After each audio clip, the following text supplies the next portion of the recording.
And yes, we are live. I'm here with my new friend, Michael. Did I pronounce it properly? Yes, you did. We're really close friends. You don't know how to pronounce my name. It's Michael. And you know what my newborn daughter's name is? Jimmy? No. Ra- Raphael. Oh, Yeah. unisex name. Well, angel names, Yeah, and they're if you know unisex. a little bit of theology, then you could like assume that they're unisex if you know. And if you don't know that, then, you know, sorry for you. So, we speaking of best friends forever, I met you through Phil Gonzalez, Yeah. and he became my Phil. friend. He became my friend instantly. Me too. Phil became my friend My special friend. instantly. Yeah, and Phil like honored me by commissioning artwork for me, Oh, like right away, which was so nice. wow.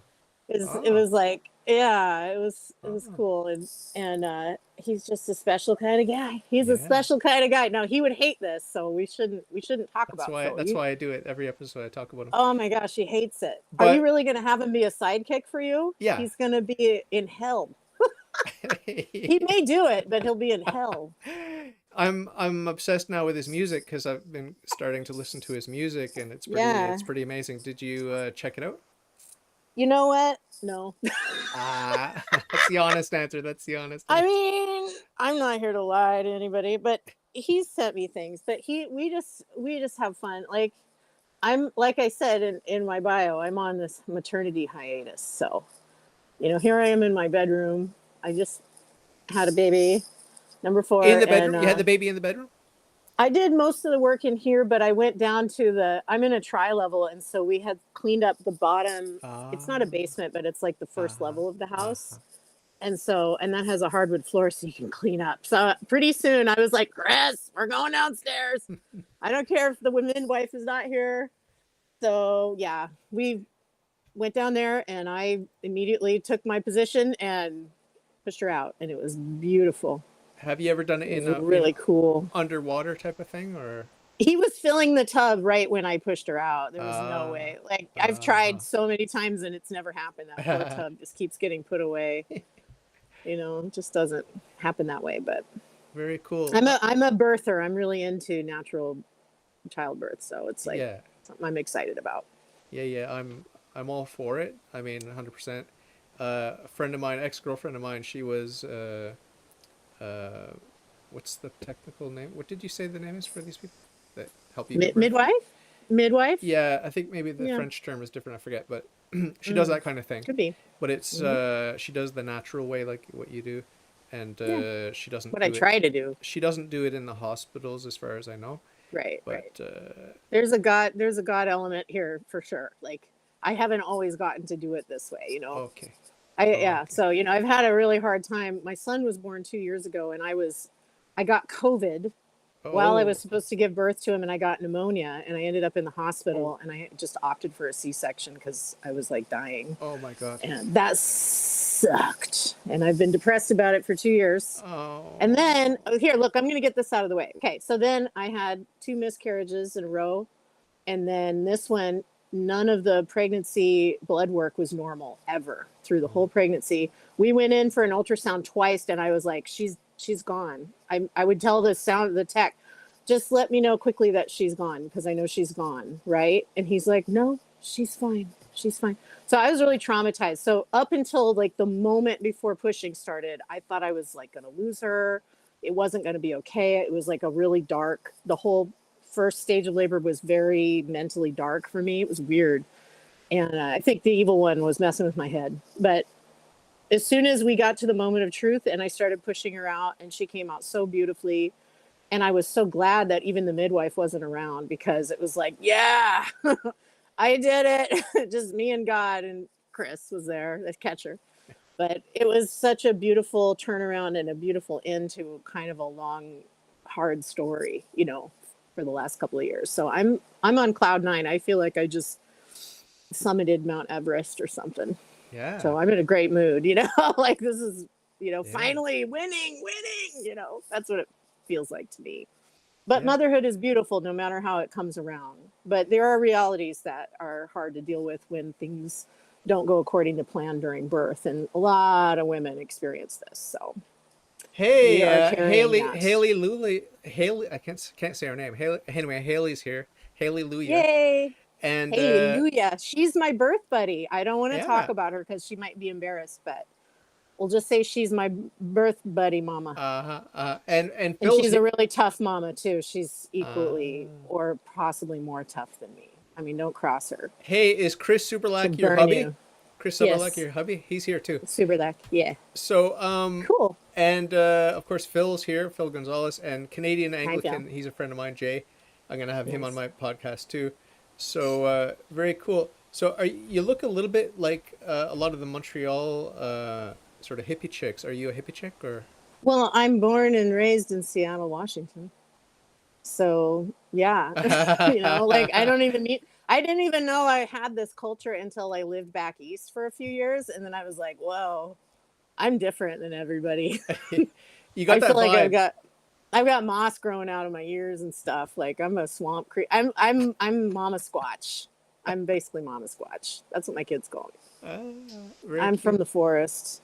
Yeah. Have you been Yeah. to Vancouver and? I've been up to Vancouver. It's beautiful. I mean, it's Vancouver is weird because when you go up there, it to me, it's like, oh, this is like really, really, really huge Seattle that just goes on and on Oh, and on and on. okay. Like, but it's like a parallel universe because it's like I've never been on this street before.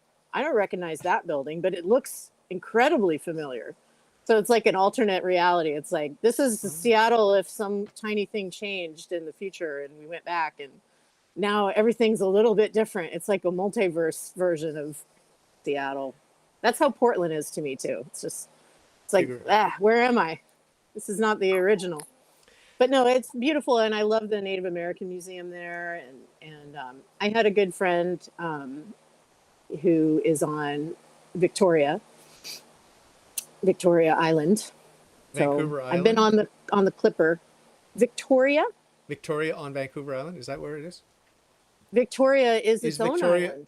Am I wrong? Am I that dippy I that I think don't know I'm that? that I dippy. took a I'm boat that twice. dippy. It was a long time ago. He's still my good friend. He used to model for me. He's beautiful. His name is Brendan. Pray for him. Pray for Brendan. He's Catholic, but he comes and goes. You know, he's an enigma. But I, anyway, I should I've know. been I up should know there. this, so I'm I've gonna been up check there. this now. Island. Whoops. So, yeah, May the second over to Vancouver Island. So yeah, I think it is on. It is on Vic. Yeah, It's Victoria's an on Vancouver island, Island. Yeah, Victoria's and you have on. to, Victoria's on yeah, Vancouver Island. you have to go through customs, but you get Again, on a little ferry. Yeah, you have to go through customs to like get on the ferry. from the states, Uh-oh. not from Canada. Yeah, from the States and from Canada because you're crossing into another country. Really? Oh no, Chris, why did you leave when I lost my screen and I can't? Oh, there it is. Okay. Yeah, So, see, this is what happens to me. I'm like, I don't see it, and now I don't know what's going to happen. Okay. uh, I have Phil. the ability to show images here, so that's Oh, why I have these oh, tabs. cool, cool. Yes. Phil is asking, does Evil Chris have a mustache in Vancouver? This is, I think it's a David Lynch joke, but Oh, yeah, it would be a David Lynch. Yes. The answer is yes. And the mustache sometimes haunts me at night. Actually, there was a mustache. He tried it for a day once when we were dating, and we both looked at each other and we were like, no. this is Get from that thing off. the reboot of the remake or whatever, the modern version of Oh, I Twin saw Peaks. it. Twin Peaks. Okay, I you saw saw it. it. Okay, Yeah, unfortunately. I mean, okay. I was really jazzed at first because I love original Uh, Twin Peaks a uh-huh, lot. I love uh-huh, it a lot. uh-huh. But the remake, Remember the scene where he's sweeping in the bar there, the sweeping I think for like an hour. David Lynch has been doing so much TM that he's just kind of a nihilist now. And I don't Uh-huh. think he was in the early 90s. And I think it's changed somehow. Like the vibe is not, it was My actually hopeful. yeah, I my thought it was kind of favorite hopeful. movie, my favorite Lynch movie, my favorite David Lynch movie is Inland Empire, and no one likes it except for me, it seems. Yeah, I don't like it.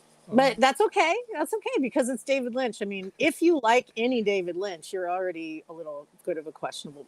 I actually went to, I chose my school, my graduate program based on the fact that David Lynch had gone to school there at the Pennsylvania Academy. Oh, no way. So I went to the same school as he. And Ah. yeah, so his first film project was an installation. He was a painting major there at Pennsylvania Academy. And so he did this installation where he animated his paintings. So he did like, it was like 7 heads vomiting or something. You could probably find it. Yeah. And he had videos on TV tubes like sort of stacked up in some Yeah. kind of sculpture. And so he bought a camera to do that, and then he got really interested in animation, and then he went off into film. Wow. But he started off being a PASA painter, like I was. Cool. That's kind of cool. Wow. Yeah, I've never been able to get through Eraserhead. That one disturbs me way too much, Eraserhead. But In heaven, everything is fine. In heaven, I never even made it that far through, apparently. everything. Ugh, yeah, no, Disgusting. I'm really glad that I watched so many arty cool things in my past because there's so many things that are worthwhile, but I don't think I could handle them now. Like either they would be too like it would be lust inspiring and I don't want to go through that, or it would just be too disturbing or I just couldn't appreciate it now. But when I was ensconced in darkness, so, I got to enjoy and appreciate a lot of things. Yeah, did you I ever? appreciate my memories of having enjoyed some of those types of things. So you won't watch a Lynch movie now? No, I will. Okay. I mean, let me think of one that I would think would be really worthwhile. I mean, I think Wild at Heart is great. Wild at Heart. That's probably the most watchable, approachable one. Wild at Heart. I know it. Yeah, it was. Nicolas Cage. Yeah, it wasn't my favorite. It wasn't my favorite. I did like Lost Highway, and Mulholland Drive, and. Yeah, I kind of remember those. But yeah, no, I really respect David Lynch as an artist. I appreciate the fact that he is a studio artist who just happens to also like making movies, which I love it when I find out that some kind of media person is actually a studio, like David Bowie. Who I love David Bowie. And but like he's a painter, that music video for Ashes to Ashes, like you can look around, you can find he has sketchbooks full of images that look exactly like that music video. Cool. And he just translated it onto film and got people to help him do it. And anyway, I appreciate that. I like it when people mix medias around. And have you ever watched any Guy Madden films? He's the sort of Canadian David Lynch. No, the name sounds familiar. The saddest music in the world. The saddest music in the world. That's the first movie I watched by him. Maybe the only one. Oh, that rings a bell. You should definitely check it out if you like absurdist humor, surrealism, whatever. That's kind of what floats my boat. That's why I get along with Phil, because he's so absurd. Yeah. That's probably why I get along with. I like it and I don't like it. Like I'm a very sensitive person, and I'm prone to being disturbed by things, but it doesn't. But then it's hit and miss because sometimes I don't know. Sometimes I have a really thick skin, and I get where somebody's coming from, even if most people wouldn't. And this is a really interesting thing in the world of Catholicism, because I find that I'm at odds with people a lot who are in the Catholic world about art. Because I think people are rightly very concerned about their moral standing, and they are working on virtue and stuff like that. And there's a lot that goes on in the human psyche that can be disturbing to your psyche. And that's kind of, that's the reality of it. And, it's not for, there are some things that are made that are hard for some people to take. And I think that's okay. But I also think that a little bit of mental flexibility would be good for a lot of us too. Like work on that, try it for Lent, try being a little flexible. I don't know. And I think the way to do it is compassion, because I was also teaching for 10 years, and that means I see bad art. I see inappropriate art. I see immature art. I see all kinds of stuff, but I'm also dealing with a human being, and I have a care. And especially when you're teaching, you have like nurturing instinct about students. And so I really learned to exercise compassion with artists. And so when I see artwork, I certainly don't like, honestly, I don't like most of what I see. I mean, it's hard to make good art. It's not easy. Usually it's bad. But I just think, okay, this is the inside of a human being that we're looking at. So how do we respond to that? Yeah. I don't think we denigrate it. I don't think we throw it away. I think we want to try to understand, if we're willing to regard art for what it is. It's a dialogue. It's a conversation with a human being. And I don't know what art doesn't leave the artist incredibly vulnerable. Even if they're trying to be sardonic, it says a lot about them. So it's really kind of an honor to be able to look at somebody's artwork and formulate a response to it. And I just think we have a responsibility, if we are who we say we are, not to be flippant, because it's a person made that from their heart. I want to dive into all the art stuff and the Catholicism, but first I want to give a shout out to Nicola Krisick. He's in the live chat. I forgot to mention him. But I want to start this interview the same way I start all of my other interviews, which is having How do you do that? Well, I have the guests talk about their journey from childhood till today. All the faith and philosophy, all the different bumps along the road. So can you go back and talk about how you were raised and how your faith journey evolved? Sure. I was raised in Seattle, like I said. My parents are still around, and they might be watching, so I got to be really charitable here. My parents, my mom was not Catholic. My dad was Catholic, but he was in an irregular marriage with my mom. Sorry if that's not charitable, it's reality. So that sort of set a certain tone for me in my faith life. We were fortunately baptized and sacramentalized. I actually got all my sacraments. My siblings didn't get all of them. My little brother wasn't even baptized till he was 7. I wasn't baptized till I was 4. Because my mom was Protestant, my dad was Catholic, and it was kind of loosey-goosey, and it was kind of like, well, get around to that, or, what can I say? To me, my impression was that faith is something that's important, but it's not like the main thing that we focus on at all. My parents instilled a lot of good values and are still really close and loving. But I don't think we were a religious family at all.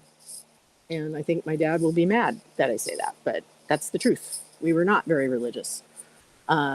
So sometimes we went to mass. I was raised in a very interesting parish in Seattle. There was like a gospel choir, and it was like in the round. And let me say this in a nice way. It was an interesting parish. In Seattle, we're really far away from Rome. And we're kind of into a freewheeling kind of a lifestyle out here by the Puget Sound in the trees. And that has an impact on Catholic culture here. And there's a tendency, especially through the 80s and 90s, to go the liberal direction. And I am being so cautious about how I say that now. So I don't want to criticize people that I care about. But here's the thing. It's very liberal here. So my parents are actually politically pretty conservative, which is cool. So they're like a little different, but still with the religion, very liberal. So that affected liturgy a lot, and it affected a lot of things that I was taught, even in Catholic school. I went to Catholic school all the way up until 12th grade. And all girls? No, I went for the boys. I got a scholarship to the girls' school, but I wanted to be with the boys. I like boys a lot. So it was this funny thing, because I remember hearing things like, well, we believe that the Eucharist is the body and blood of Christ. But your mom doesn't believe that because she's Protestant. Protestants don't believe that. But then my mom would take the Eucharist. Okay, so it was confusing. And then, there was also the divorced and remarried status. So I was I have a half brother and a half sister. God bless them. And, it was just kind of, we were a big happy. The cool thing about my family is that everybody likes to have a good time. So if I'm able to be a fun party person, it's because of how I was raised in my family. It's good times, and we party and we keep it fun, and we enjoy the pleasures of life, and it keeps us close together. And there's a lot of communal feeling about that, and friends, and lots of extroversion and funniness and stuff. And so, but then that put me in a weird spot because with my temperament, I wanted to go away in the basement and hide and make paintings about things that are going on in my soul that I can't talk to anybody about, So I felt odd and different. And then at the parochial school I was sent to, kind of an unusual situation there because racially I was really odd. I was just about the only white kid in my class. It was like a primarily Black mission school. And they were very loving and caring, but there was a lot of difficulty with that. It was hard. A lot of the kids were really mean, and there was a lot of bullying and ghosting and all that mean kid behavior around race. And there was quite a bit of messaging that was really, really intense coming from the teachers too. So that all adds up to me being kind of a weird chick. So I was like a weird chick, So I went on to get into the nice prep school that my brother got into. He helped me because, they like to let siblings in. And he's the really most straightforward kid of all of us. Like, he's the really successful athletic earner that's like totally appropriate in every way. And then all the rest of us are like weird. We have issues. How many Catholics among the kids? How many kids are you? There's 5 from my dad altogether, but my mom has 3 children. We're all Catholic, but I don't know. I will say that my brother attends Mass, I think, regularly, but I don't want to say, I don't know. I will say this. The way that our families look, it looks different. The way that I was raised Catholic is different than the way that I'm raising my kids Catholic. I just think I'm choosing with my husband to be more ardent and have more of a commitment. There's definitely a different commitment level, I think. So we don't want to be cultural Catholics. We want to be ardent Catholics that are striving for holiness. But of course, we're falling short every day on that. But we're creating a new kind of Catholic culture in our family that didn't exist before. My husband is from Poland, and that's a place that's very culturally Catholic, but it's some of the same kinds of problems. You can be, most people are baptized, most people are put through sacraments, but not everybody really clings to the faith. Maybe they lose it and find it, or different things like that. And I think that's good. I think it's really good that people are sacramentalized and they're exposed to it. But because it is a guiding force. Poland, in a lot of ways, is in better shape morally as a society than ours, in a lot of ways, right? But and I think that's just because people just see crucifixes everywhere. You just walk around and there's just crucifixes there's pictures of Mary everywhere. It's hard to get that far off the beam as a society where there's just tons of like chapels everywhere. But yeah, cultural Catholicism. So my husband was an atheist, and until he was in college and got evangelized at Oxford by some evangelicals. So together we were rediscovering the faith as adults. And so when we got married, we really decided to have a new kind of Catholic family. And it's an adventure because we don't know what it's supposed to look like exactly. Everything's a question, like, is this the right way to do this? I don't know. We're trying to. We're reading in the books and trying to figure out how to form our kids and ourselves and stay in. It's challenging, and you can't always listen. There are lots of things you can't listen to your relatives about because they're just on a different page with it. So you have to go other places for advice and that sometimes. But I value my parents. I love my parents. I love my sibs. And it's so I was strange, and I had this next door neighbor, Debbie. Her middle name is Deborah. One of her middle names is Deborah. And Debbie taught me how to pray the rosary. And she was really into Medj. And this is like in the late 90s. So that's cool. If it was the late 90s in America, you should be into Medj, because that means you're really serious about your faith. Like Mother Angelica is into Medj. So anyway, I'm not a Medj person, but she was. God love her. And I have her Medj Christmas ornaments on my Christmas tree when I have my tree up. But she taught me. She shared faith with me. Debbie did. Please pray for Debbie's soul. And she taught me. She was really my godmother, and she just shared. And so I became really interested in the faith in a new way, because here's somebody who's really living it. She had a big reversion, and I didn't really know anybody like that. Plenty of cultural Catholics, but I didn't know anybody who was close to me who could just like talk to me about prayer and news about going to heaven. And wow, she was really into it. And she told me, oh, you could set up a little altar in your room. Here, you can put this crucifix there. You can have this rosary. Here's this booklet. You can try this. Here's this, so she gave me stuff, and that had a huge impact on me. And at the same time, I was really learning to be an artist. That was where I was getting my art identity, right around that same time. So I would say I was forming an identity as I'm the artist, at the same time that I was becoming really curious about what you could explore within Catholicism. And like I said, I didn't have a clear formation. Formation wasn't clear. So it was just like lots of imaginative stuff. But I had an imagination. And so, I would mix my acrylic paints with holy water and say a prayer and try to make pictures of like the Lord in heaven, and make angels that were bald and blue for some reason, and all kinds of things. I was really obsessed with the human body, and my mother was extremely supportive of me making art. Thank God for my mom, because she was so cool about it. I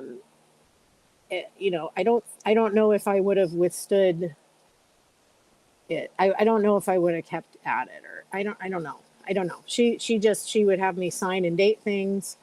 She encouraged me. She would drive me to like life modeling, life drawing classes and stuff with nude models when I was a kid. No problem, And my dad wouldn't have done that. He wasn't, no. And my dad didn't really accept me as an artist until I was about 30. And then he was like, oh, you really are an artist, huh? Well, get back to work then. And then he was really supportive. But it took a while for him to realize that I was really serious. And everything else in my family, the culture is really like sports. It's a really, really sporty family.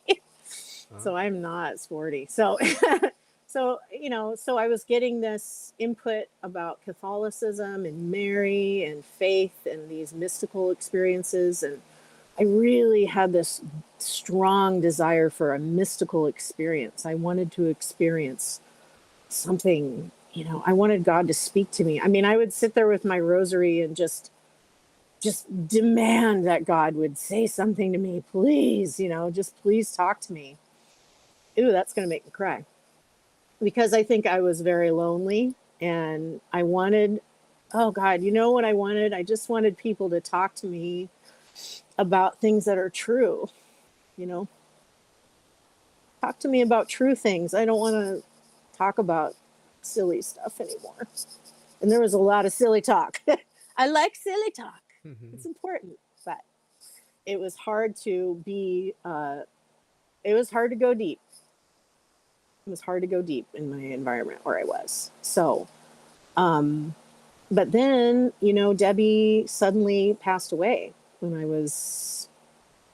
think it was 16. My dad came in my bedroom in dark 30 and shook me awake and said, Debbie fell down the stairs and she's dead. Come on, you need to come over and help. Oh, sheesh, this is traumatizing. So lives next door, and her daughter Taylor is my best friend and little sister. So my job was to go over there and go up to the bedrooms and keep the girls from coming downstairs so they wouldn't see the body. So cool. Okay, that's fine. I can handle that, you know. And just God, I remember like holding on to Allie. She was 12 and she knew. I think she knew. And I started trying to pray the Hail Mary with her, but I couldn't really remember the words, you know. And I just remember trying to pray with her and trying to hold her from running out of the bedroom so she wouldn't see Debbie. And it was really frightening. It was really frightening, the whole experience. And I mean, it ended up, I don't know why I was placed in that position. A theme is, why was I placed in that position? That's too heavy. That's too hard. So emotionally hard. And anyway, that kind of impacted my outlook. And after that, that's when I started to get more and more into a lot of curiosity about the other side. And I started to be drawn into occult things because, you know, I wanted to speak with Debbie. So, yeah. So, and at the same time, gosh, there were so many things going on at school and with boys. So it was like some kind of perfect storm, you know. It was like sex, occult, and drugs together. Wham, you know, for a 15-year-old sensitive, lonely person who paints, you know. It all came together like a storm, and you know, that's how maybe it was kind of beautiful, like a big volcano that destroys everything, but it also mushes all the layers together and makes some kind of new crystal or something. But that's kind of my personality and my soul, you know, like coming out of this confusion of this incredible pressures and so many questionable things were shown and taught and given to me and dumped on me, and you know, and then you know, so then I developed a little habit and I had all kinds of habits going now. And by the end of high school, I was like in a pretty freaky spot because I was like automatic writing, and so I had entities that wouldn't leave me alone, right? Like they wouldn't. And once I realized that they were lying to me, I couldn't get them to go. And I even went to the priest because I was at a Catholic school, and there was this Jesuit priest who was very kind, Father Fitterer. And he prayed over me and stuff. One time I was sitting in class and I was sitting there and my hands started swelling up, like really big, you know, because the thing would attack my hands a lot. I would get tooth marks and the whole, you know, that whole thing. I don't know that that happens to everybody, but it happened to me, you know. So I had those things going on. And so like I ran to Father Fitterer at the rectory and he prayed over me and my hands went down, but you know, he couldn't take me on as a client, or he certainly didn't contact the bishop to maybe look into an exorcism for me or anything like that. He had a degree in psychology, which is not a bad thing, but he was just very kind and kind of, you know, did what he could, but it wasn't everything. It wasn't everything that needed to be done. So I kind of held on to that. But I noticed that if I was buzzed and like kind of comfortably numb with alcohol and weed and stuff, then that didn't really bother me, that kind of stuff. That's funny because Phil just said my hands felt like just like two balloons from the song Comfortably Numb. That line really gets me, yeah, because it's what they were like. They would just go purple, or they would swell, or there would teeth marks would just like appear. I have witnesses. It was interesting. One time it happened when I was on the school lunch break, and there was this kid, Ian Caruso, and he was driving, and we were sitting there like about to eat our burgers. And I just held my hand out and I said, Ian, can you tell me what you see going on right there? Because I could tell it was about to start happening, because it would be kind of red when it would start. And then these little conical impressions, tooth impressions would form one by one, you know. Really freaked him out. He's like, let's go back to school now. I'm like, okay, you know. And years later, I ran into him in college at a bar, and he was like, after a few drinks, he was like, Mike, did that really happen? And I'm like, yeah, totally. It happened lots of times. He's like, what was that? And I'm like, I don't really know. Let's have another drink, you know. So drinking and staying buzzed and partying, that was always because if I could stay out of the spiritual stuff and keep things light, as long as we didn't go there, I was pretty safe, you know. And then, you know, I was really promiscuous and, gosh, you know, a lot of damage, just a lot of damage. Would never want the things to happen to my daughters that happened with me that I chose and sought out, you know. My boyfriend in senior year was a Satanist. He was like a LaVeyan Satanist, and he was 30. So that was really cool. I don't know. I can always kind of smell them. Maybe it's the clove cigarettes. I don't know. I can I can smell those LaVeyan type That's what I was. I was Satanist geeks. I know you I was were. an I was trying atheistic not to out you, Satanist. but I was just atheistic you Satanist. look like you were. It's just a certain kind of geek. Like it's like a really like I hate Catholicism and I'm a nerd, so I'm a Satanist, you know. And I wasn't quite there, but I was really interested in anything weirdo or esoteric.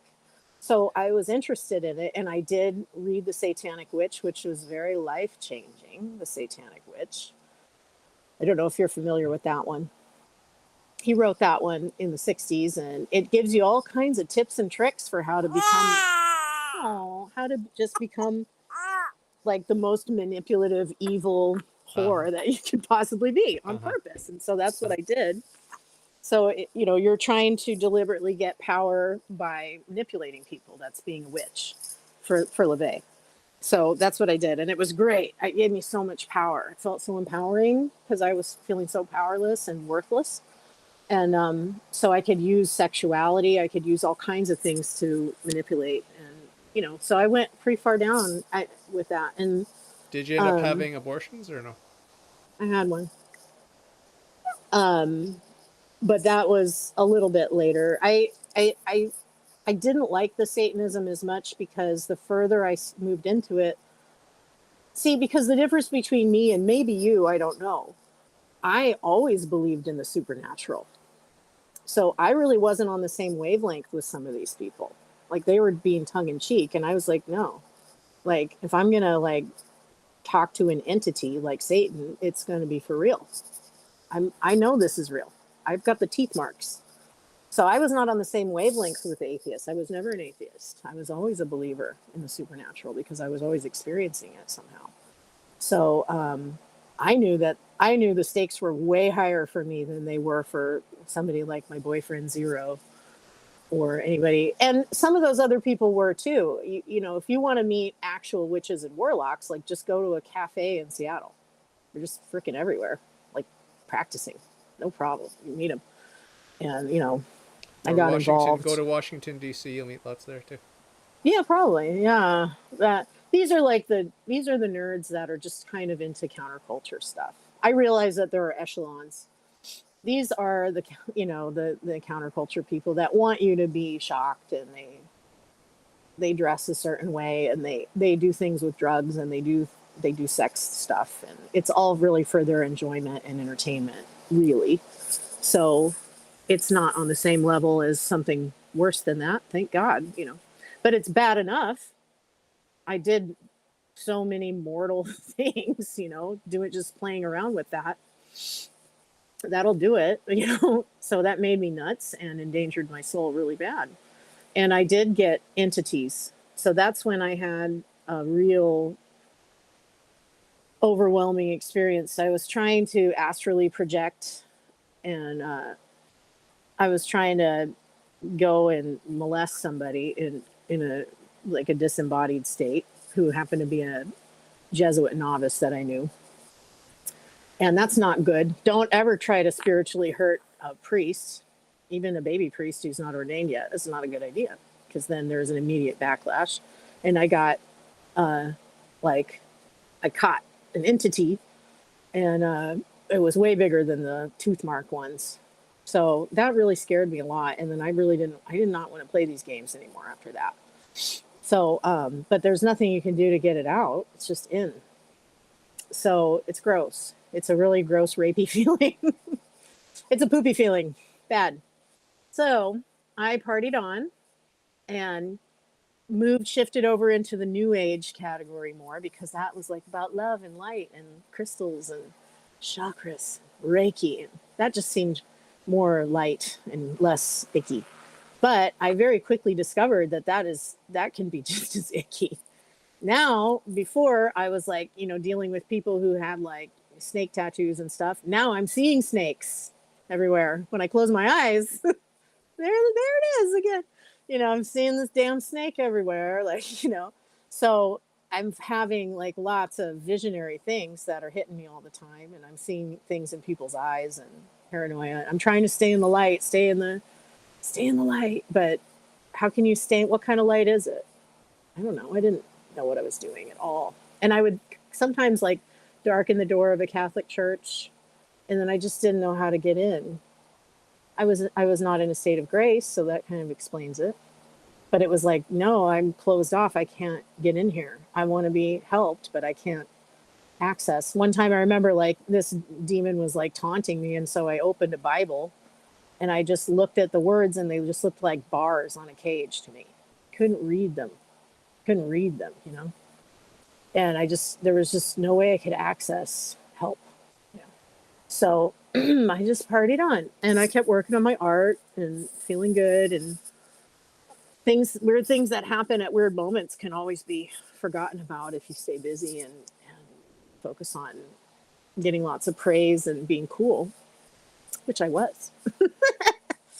And then I could always feel cool if I could like seduce somebody or get somebody like sexually interested. That's always like a really good escape. So I would say not only was I hooked on like substances, but I was hooked on like the seductive behavior and the promiscuity behaviors and stuff, because it was all a really potent escape and way of medicating myself. So then, thankfully, something started to just come to a head with my drinking, and I ended up in a little program with 12 steps in it. And that was, because so December 5th, 2005, I got a guy to dump me off at a meeting, and the snake thing was getting really annoying. And what I was reading at the time probably helped me too, because I had moved on from the satanic witch. I had read so much new age stuff. I've always been a reader. And then I was starting to read literature. And so I read Joseph Conrad's, it's escaping me. The horror, Heart of Darkness. Yeah. I don't know. Heart of Darkness. Have you read that? No. It's a beautiful story. No, it's not a beautiful story. Well, it is. It is beautiful because it's true, but it's really hard. But it's just about evil. It's about evil and the reality of it. So that really struck a chord somehow and woke me up in a way. And then the next thing I read was this thing that I found, because I used to haunt the self-help sections of bookstores. And this is before really internet much. So it was like go to the bookstore and hang around. And I found a book called People of the Lie by M. Scott Peck. That's another one. And he was a psychologist who I think really by the end of the book, you find out it's kind of a bait and switch, because you think you're reading a psychology book, but by the end you realize he's some kind of Christian and he's involved in some kind of deliverance ministry. Really kind of pissed me off, because I did not know I was reading a book by a Christian. And that messed me up about the snakes and the things that were being described there that I could identify with that had happened to me. And that opened my eyes too. And at the same time, there was this awareness about my drinking. And the last guy that I messed around and messed with was an Al-Anon guy. And he shouldn't have been messing with me, because, if he was listening to his sponsor, he wouldn't have been. But he dumped me off in a meeting, and I almost didn't go in, but I don't know. It was one of those moments. My guardian angel made me turn around and march into that place. And I looked around and I recognized the people were exactly like me. There was like homeless people, there was like punks, there was arty chicks, there was whoever. And you can just feel the feeling of everybody in here is the same, on the same wavelength as me. Damn it, I totally belong here. Oh, crap, you know. And I asked for help, and then a girl gave me a book with a blue cover, and I went back to my little apartment, and for some reason I didn't drink, and I didn't get high, and I didn't call anybody or have anyone come get me or come over and spend the night or anything. And I just read and read and read and read that book. And then in the morning, I forgot about it. I forgot about everything that happened. I went to the bathroom, and then it all suddenly dawned on me, everything. And I was just weeping because I knew I can't do that.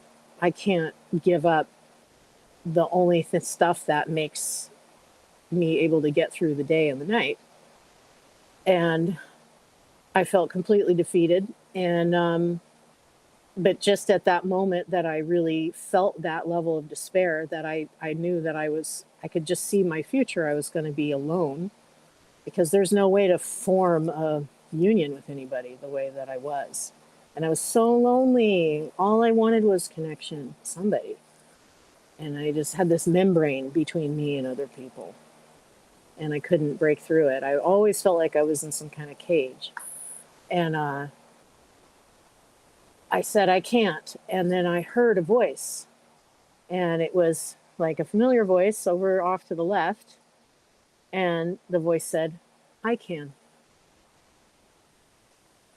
Just like that. I can. And I was like, I had just read People of the Lie. And I was kind of thinking about this God thing because of this blue book that they gave me at the meeting. And I had probably said a prayer the night before without realizing it because I probably just read it in the book. And when I heard the words, I can, it seemed like it came from outside of me to the left. And it felt like there was water flowing into me. I felt water flowing into my stomach. And it was, you know, this kind of special water. That's what it felt like. And the water was so good and so nourishing that it just took all the pain away, you know? And I started laughing. And I knew that I never had to do any of that stuff again. Just never had to do it again. And I didn't. And then, you know, I ran back to the meetings and told people that. They didn't believe me and they weren't on the same wavelength at all. They were all jaded and wanted to get high again. It's okay. And I just started saying little prayers and things to whatever God might really be there. You know, I don't know if there's really a God there, but if there is one, that's who I want. That's who I want to talk to now. Like, hello, you know. And I was thinking about this Jesus thing. Like, when I was sitting there and I was realizing that I never had to hurt myself anymore, I saw an image of the Christ child in a little tiny wooden nativity scene that my mom had and she would put out on the mantle when I was a kid. And I saw the tiny, tiny little wooden Jesus in my mind's eye.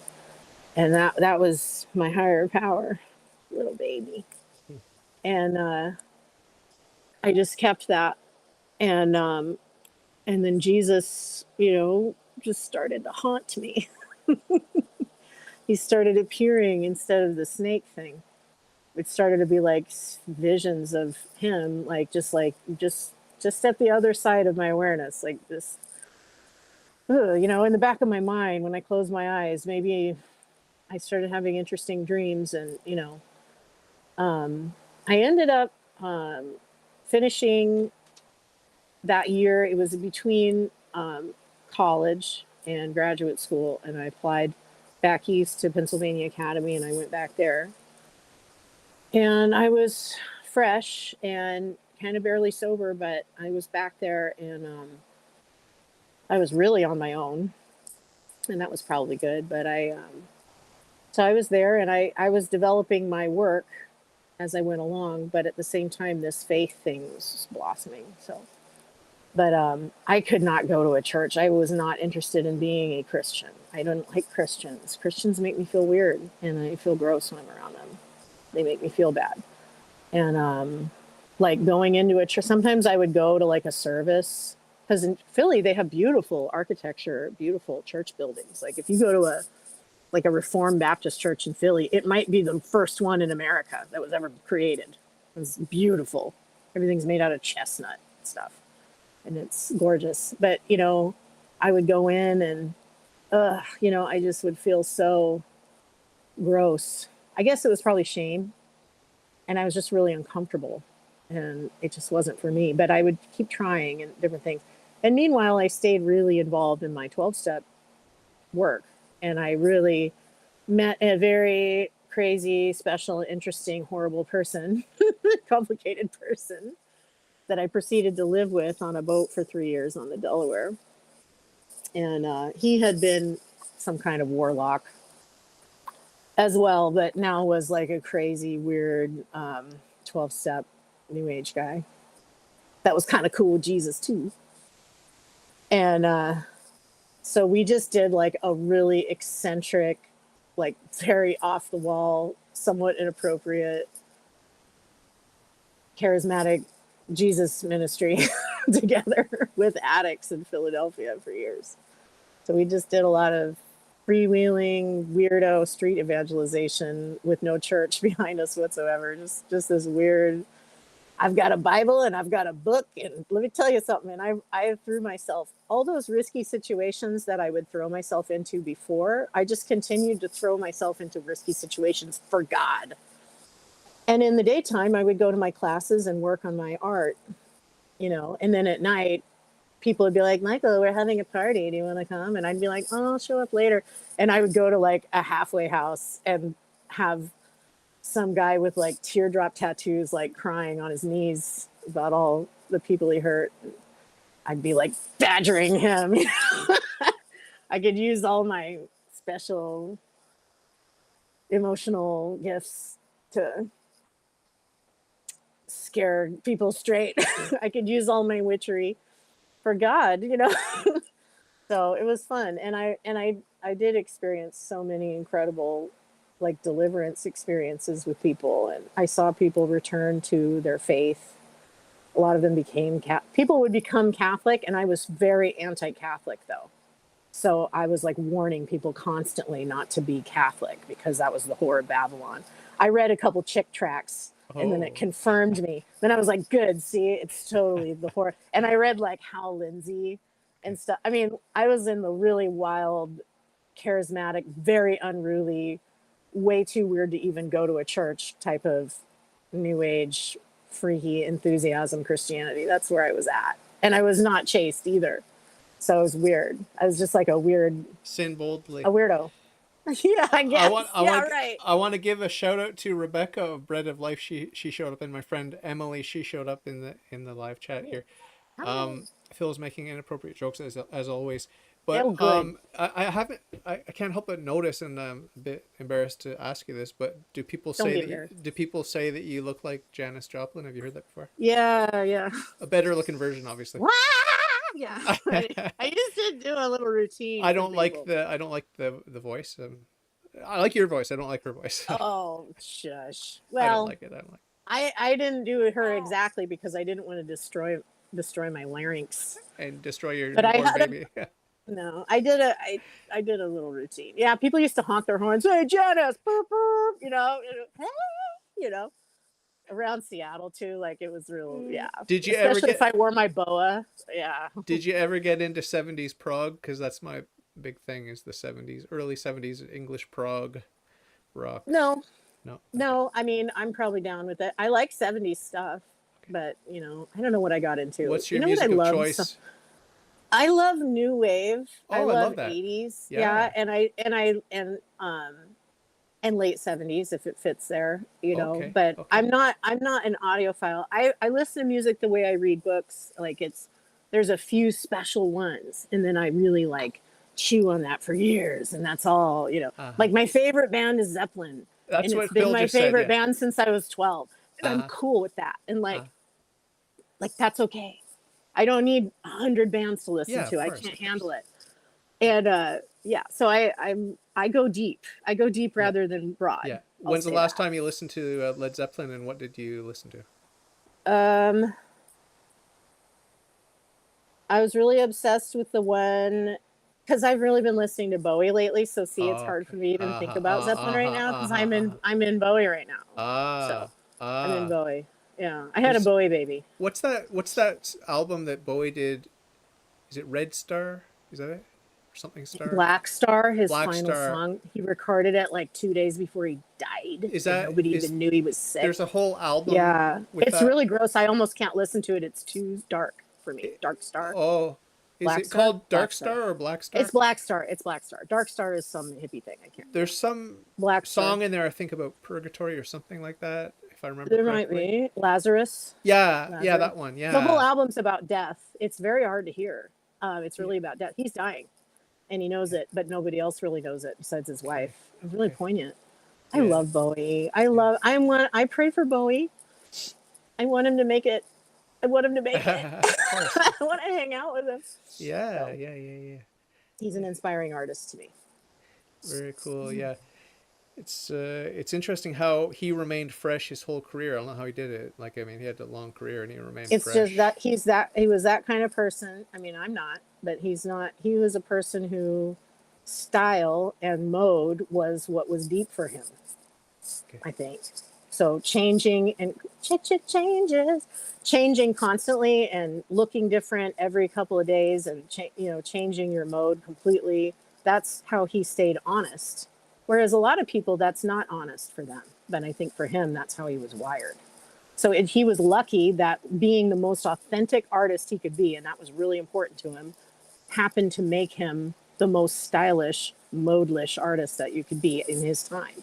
And it wouldn't happen another time because that was his destiny. Interesting. One of my people I love to hate is Andy Warhol. I really have an aversion to him as a person. Oh, really? Yeah. Just based Try not on to dig. I try ju- not to dig too far. just based on one documentary I saw, it was like, oh, this is a bad, evil, sick, selfish person. Okay, it's just like it disgusted me. But maybe it was just the way they put together the documentary. But it You never know. sort of indicated that he was extremely selfish, and like someone close to him died and he just didn't care, and he may have been responsible for some dark stuff too. But I don't want to Maybe. besmirch anyone's character, but it's just like I'd gone through my whole life just sort of admiring his pop art, and then I saw this one Mm-hmm. documentary and it changed my opinion. So I'll Yeah. try to take it with a grain of salt, but Yeah. and leave it in God's But I hands, mean, as they say. here's the thing. It's like you can if you dig into the life of an artist and there's something there that does inspire you, that's great. But if they were really like a piece of crap, evil Yeah, person, like separate that then. yeah, Just look at the artwork because, yeah, yeah, it's it's not necessary for the artist to have been a morally exemplary person for their artwork to be excellent and worthwhile. As yeah. art is amoral. That's how I justify listening to music, because otherwise Yeah. I'd be very constrained to listening to. There's And a beautiful lot of Christian music, people but are like that. yeah, Yeah. And you can give people the benefit of the doubt too. yeah, I mean, and if the artwork is not edifying for you, then don't. yeah, But exactly, exactly. don't force yourself. But if there's something there for you, then this could be the most beautiful aspect of the person possible that Right. they're presenting. There's a bit of bad in the Yeah, best of us and a bit of good in the worst of us, right? yeah. I learned that in one of those meetings. Rebecca put it very bluntly. She said his art is not good though. I was like, yeah, well, it's that's a I like most art, visual art, and I have to admit that I do like sort of the what's it called, the modern art, like the more abstract expressionist stuff, and even the color. Well, if you like pop art, then I Yeah, understand. Yeah. even the those Pop color. art, who turned me on to really appreciate pop art more? Uh-huh. Sister Wendy Beckett. Oh, She wrote good complimentary things about pop art, and she pointed out something really wise about it, that pop art is about nostalgia, and there's something extremely poignant about the best of it. because it's nostalgia harkening back to a childhood probably experience of culture that is specifically, you know, a modern, like if you like listen, if we weren't trying to talk about art, we might start talking about like Scooby-Doo Uh-huh. or the Uh-huh. Flintstones Right, or right. like I don't know, Captain Crunch breakfast cereal, or oh, do you remember the Hot Pocket? You know, we would start shooting the breeze about all of these like tropes in the culture that come out of like consumer culture, and we would genuinely like our hearts would get all inflamed about our shared experience around consumer culture. And that's what pop art is doing. I mean, the Campbell's soup can is aesthetically nice and it's banal, but it's not just supposed to be some big fu to the viewer. It's not supposed to like make you feel like it's some big joke. It's really saying like, oh, remember Campbell's soup? Wasn't that so nice when you would see those labels and you would try all the different flavor? I mean, he made like hundreds of them because he would do every different flavor. Beef noodle, I remember beef noodle. You know, it's like harkening back to a shared experience of culture that people of a certain age from the West, especially from America, this is our shared cultural experience. Like, you know, Aunt Jemima, you know, it's not meaningless, and there's something very poignant about it. Now, a lot of stuff isn't because it sucks, because it's not good. But I would say Andy Warhol, for what he did for pop art, he basically almost he probably invented the genre. I mean, there's Rauschenberg, there's different people, but he kind of put it on the map, and he was doing that because that was the thing that was doing at that time, and he was being incredibly honest about that in the late 60s, early 70s. So I think he was being philosophically very honest, and I think he there was I when I look at the Marilyn Monroe prints, I find those poignant, those portraits. Um, you think about who she was, you know, you think about how her life went, how she was duplicated and reproduced through the entertainment industry. She was so photographed and so filmed. And a portrait of her is not a unique painting. A portrait of her is just a print, a print, a print, a print of the surface of her face that can be changed so easily. You know, you just color it in differently, and it looks completely different. And she is whoever you imprint her to be. You know, I think because we know who that is, we know that's Marilyn Monroe. We all know something about the life of that celebrity, and we have that content is available to us, and we're able to, if we're giving it time, if we're willing to engage with it, we're thinking about that stuff, and that's really poignant stuff. Haven't you ever gotten a little bit weepy when you hear that one Elton John song about a candle in the wind? Isn't that a pretty song about a sad person who tragically died and was used by everyone around her, by consumer culture? You know, like those prints of her is Warhol's version of a candle in the wind. It's very I emotional. never understood why Elton John did the two songs that were like almost identical. Was that not just out of laziness or on purpose? Like Which songs? Lady Die, and then Marilyn I didn't hear Monroe. Lady Die. Was that Latter Day? You know, I don't know. Was Yeah, it so similar? maybe you can remind me in the live chat if I'm getting Maybe this he wrong. mailed it in because he was like old and he didn't care anymore. Yeah, He was already maybe. famous. Yeah, it was like exactly the same song that he had done for Mm, Marilyn Monroe. And Phil was saying hmm. it's because he was lazy. Yeah, well, Yeah, you know, everybody's not at their best, but yeah. I don't even honestly know what song you're talking I about. really The loved. only Elton John album I liked was Goodbye Yellow Brick Road, and I listened to that a lot, but Okay, not really. okay. Not didn't listen to the rest too much, but Yeah, yeah, yeah. I liked when he did with Eminem. He did that thing at the MTV Awards or whatever it was. He yeah. did that song with Eminem. Do you remember that? No. Did you see that? No. Did I watch MTV Music I Awards? don't know No, what. I didn't I even did know not. what award it was. I don't watch those award shows, but for some No. reason I saw this song floating around on the internet years ago, and Yeah. it was a pretty cool juxtaposition because I do like Elton John's voice, although 99% of his music I can't stand. But I liked all those lyrics, but I guess he didn't really write he them. didn't write So, them. Yeah. yeah, that's what I really liked from Goodbye Yellow Brick. They were really cool poems. Yeah. Tell me, Gray Seal, how does it feel to be so wise? You know that one. To I see through probably eyes that only see what's real. Tell me, Gray Seal. I don't recall I that always one. like that line about drawing pictures from the eye. I don't know. Phil I used Phil to, Phil likes the Phil knows Tumbleweed Connection. He everything. likes Tumbleweed Connection, and I went and listened to it, and it has my favorite. I think it has my favorite song on it about. Uh, well, it's got a couple of good songs on it. It's got that one, "Where to Now, Saint Peter" or whatever. Do you know that one? And No. remember the chick from Heart, Ann Oh, Wilson. She she's did. from my neck of the woods. Oh, really? She did with I him. think She so. she did his What I song heard. with him, Mm-hmm. and but yeah. No. But so I do have to wrap it up because I have another interview coming. But I just saw your baby. So congratulations! I forgot to say congratulations for the baby, and congratulations. That's Raphael. Is that right? Yeah. So Too bad we didn't look at my artwork. I'm bummed. yeah, you can slap that on the screen now, and we're gonna I like it. hopefully we'll do part two soon, and you can come on and Oh, okay. we'll Part continue where we two. left Yeah. off. Yes, yes, yes. I'll How do you slap do it the on the screen screen. share? How do you do the screen share with Well, Google there's Meet? this little arrow. Does Cool. that make Oh, there you sense? go. Yeah. Nice. This is my, hold on.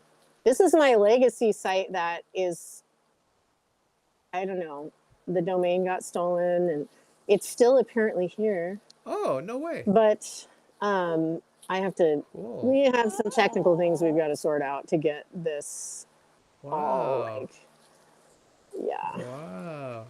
There he is. Wow. Yeah. That one's in Philadelphia somewhere. I Very don't know cool. where. Yeah. Nice. Wow. That's a big burden to try to paint this religious stuff. It definitely is. It's never been, yeah. I don't fit the mold.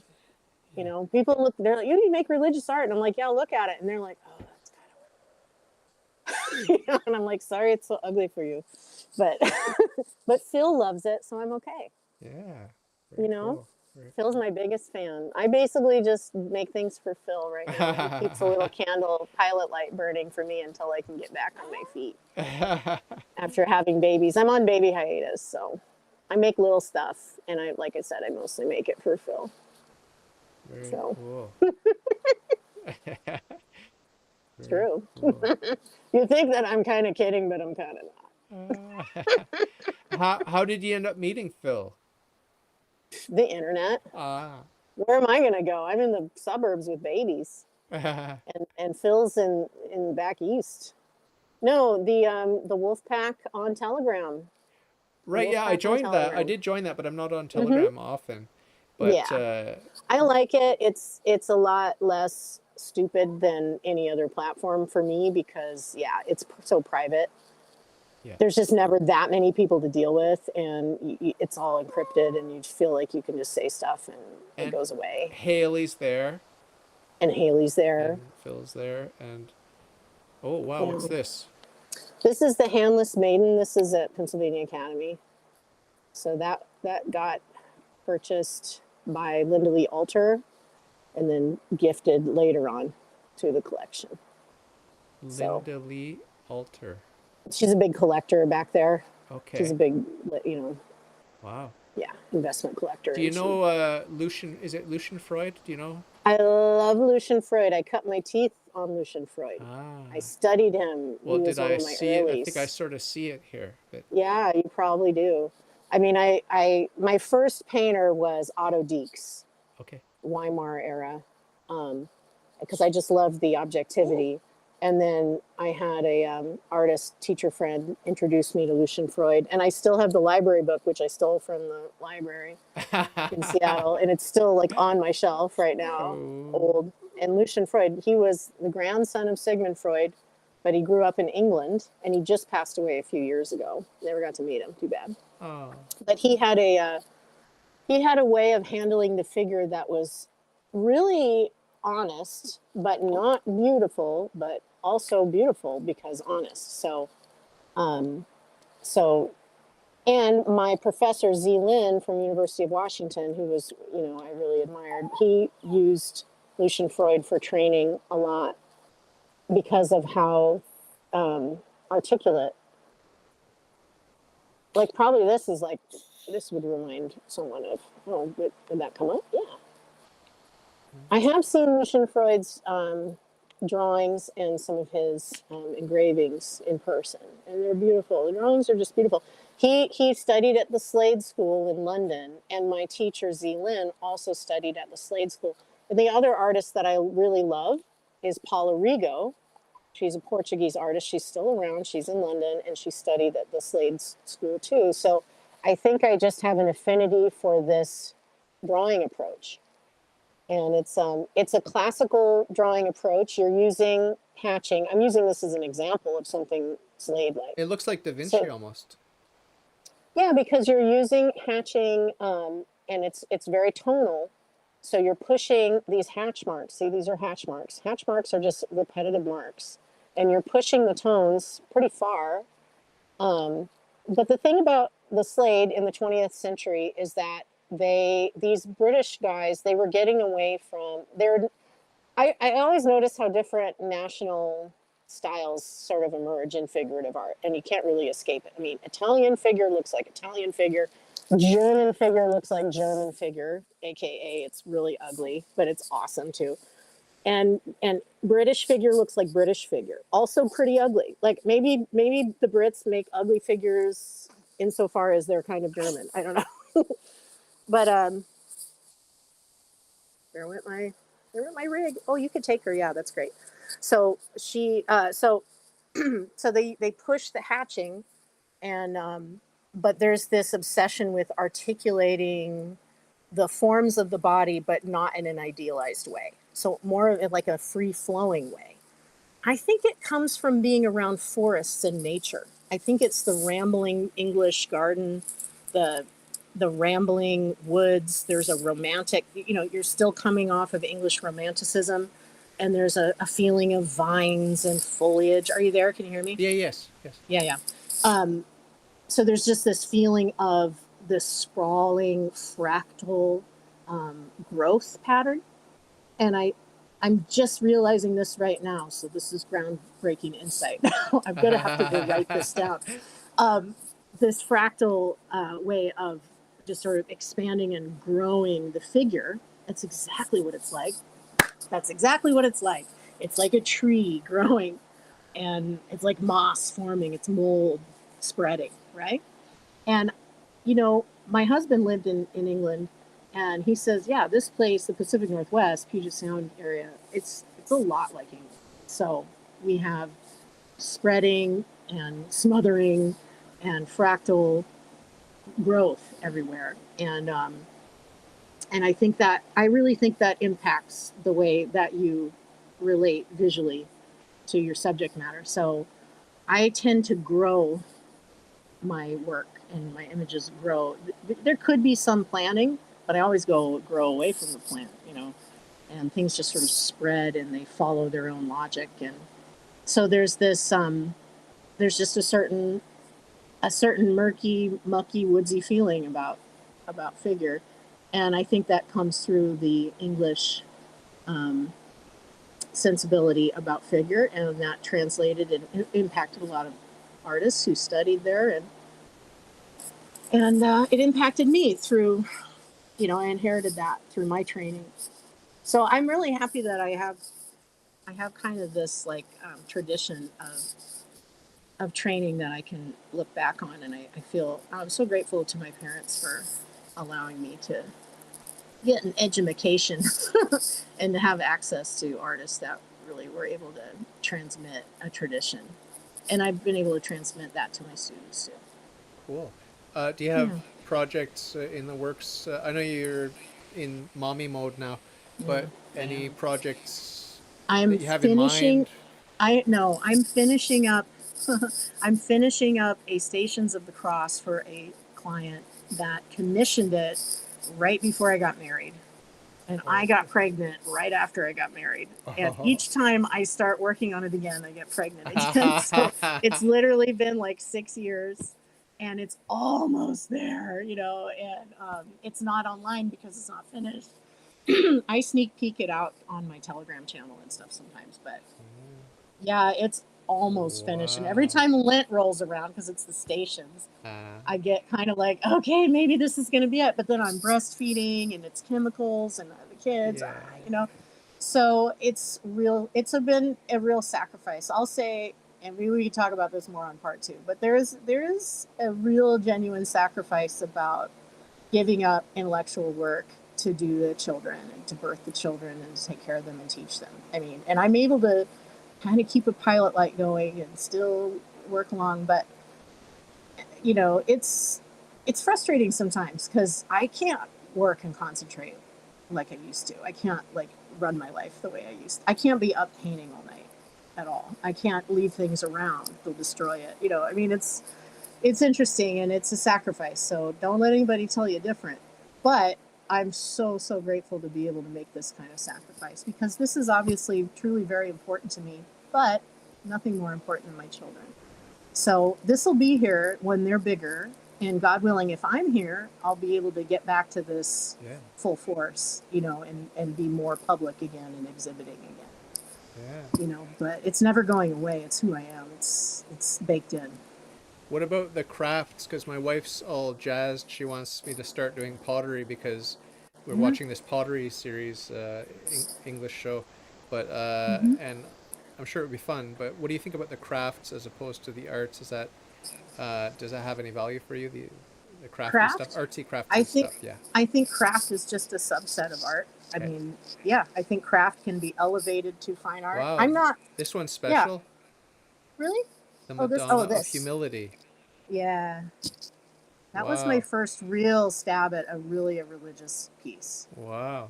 That I did for a client, and then the Diocesan magazine did a story about it. This is so long ago now, but I shudder to think. It's a bit creepy. I have to say, it's a little bit creepy. Sorry, I know. It's a little bit creepy. I know. Do you know that?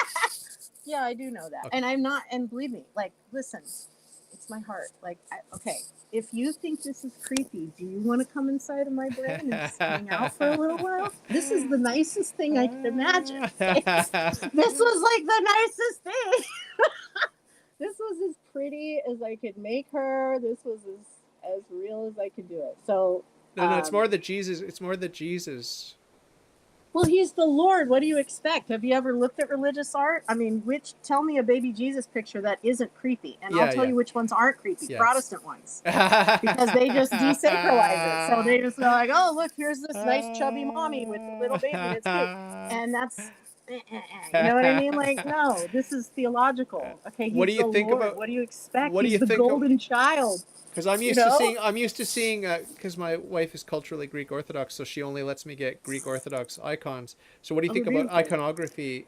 Because that's what I'm sort of comparing. I'm comparing it with iconography, which I shouldn't be doing. But that's kind of. You should do, because I intended that. Because here's what I believe. I think that Eastern iconography is gorgeous and it helps people pray. I think Western iconography is a thing.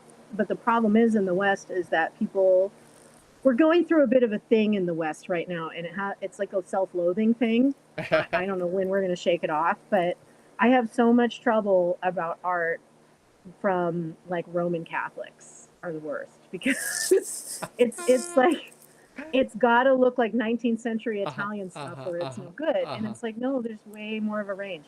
Yeah. And I believe that some of the values that have been preserved in Eastern icon writing belong in Western image making too. And there is such a thing as Western iconography. And I think this is the way I was trained. I mean, a lot of my teachers were abstract minimalists. I mean, I can name a few, but I was taught, especially at University of Washington, to handle figure. I mean, I would be told things like, paint him as if he weren't there, right? Paint that guy as if that guy weren't there. Okay, bye. And then they'd leave. And you're like, whoa, okay, cool, I can do this. And that, so because there's this tendency to want to see what happens if you can detach from the narrative, detach and make things less verbal and make things less. See, I'm trying to articulate So it, but I'm no, trying but to talk about something that's nonverbal. what I Okay? think he's trying to say, and I'm probably wrong, but what it came to me was, we have a tendency to look at people as people, and maybe he just wanted you to see the form and Exactly. not to see the person, because Exactly. there's so many presumptions He and wanted me assumptions to that come. abstract. Yeah, He wanted abstract. me to Yeah, yeah. abstract what I was seeing. And that's how you do it. And actually, if you can get that right, then you can make something look real. If you can't do that, it's not going to Uh-huh. look real. Uh-huh. So if you value realism at all, then you have to be able to abstract. Now, for me, I'm more of an iconographer because I'm so interested in symbolism. Uh-huh. And I would rather, I mean, I have friends and I have professors who, like my professor Renee Fowlks back east, if you look her work up, Foulks. I mean, it's more real than real. It's witchcraft. Like you look at her stuff in person and you're just like, how did she do? It's like a mirage. How did she make that out of anything? It looks like it's real. You could touch it. She's like a hyper realist. I'm not. Maybe I'm too lazy, but I've done things like that. Though I can do it. Because I've learned under people like that. I've pushed it to see if I could do it in the past. But I value so much the unreal and or the immaterial as well. So for me, it's all about finding some kind of mixture. That's such a weak word. What do I want to say? Synergy? No, that's like energy. Finding some kind of hypostatic union between um, material reality and spiritual reality. That's what's important to me. And when I was trying to find that before I became Catholic, trying so hard and so sincerely to find that in my artwork led me towards Catholicism in a big way because I started to reflect on that in my life and to realize there can't be a real separation between spirit and body. And the way I was living my life before, there was. I mean, like, do whatever you want with your body. It doesn't matter. Trash yourself. Trash yourself. Who cares? And then coming towards the church, I recognized no, matter matters. And I know somebody else in public Catholic life says that, but I had never heard that. That actually occurred to me in my head when I was converting. Matter matters, and it was really an important insight and notion for me. And it made me start thinking about purity and chastity, and it started making me think about the body as a temple. And I remember my first time in a long, long time hearing the Hail Mary. Blessed are you among women, and blessed is the fruit of thy womb. And it just hit me because I started to recognize I've been making body art and contemplating, grappling with the body since I was a kiddo. And I didn't start to understand anything about the body until I started to approach the faith again. And this was one of the ways that it all came to me, was trying to figure it out through painting. Very cool. I have to go because I got another guest. But if you're free next weekend, because I know you said that Chris is off to help you, Yeah, so see how easy this is when he's here? yeah, we Yeah. gotta take advantage. We gotta take advantage of Chris, Soon. and Yeah. that's his name, right, Chris? Chris, yeah. Please also ask him to come and share his story with me on the podcast. I'd like to hear his story, and Phil wants me to. I'll Phil wants me to ask interview him. him. Ask him. He's very standoffish, That's but I okay. will. That's And he's okay. great. That's okay. He's I great. He love gives talks shy and stuff, introverts. but I love shy introverts. They're the he's best not a shy guests. introvert. He's just like too cool for school. So Okay, he that's might cool. be. Yeah. I like cool people. He's like a little too cool. He's not like me, like, hi, I want to talk to you. No, he's like, I'll draw it out of him. But whatever. yeah. So, but anyway, so you and I will do part two like next Great. weekend if you have time, and just shoot me Okay. an email or whatever. But I'm interviewing like this Hindu guru guy. I got to get ready for that. But it was Don't keep great. the Hindu guy waiting. Yeah, I really appreciate meeting you. It's been a pleasure, and it's quite an exciting story, a dangerous sort of wayward path that you ended up on, as a lot of us do. Yeah. And I'm so glad, grateful that you came back. And I don't know if you know this or not, but I do. Um, enroll each and every guest in a perpetual mass. You and your family are going to be getting the graces. Thank you. Little bit of extra grace just on top I of need everything it. else that you're getting, okay? I need it. I'm not a saint. Okay. I need you and I need help. Okay. And I'd appreciate Keep it coming. if you'd pray for me and mine too, okay? I will. So God bless you. Thanks again, and keep in touch, and we'll try to set something up for part 2 next weekend. Perfect. Let's do it. All right? Thank you. Have a nice day.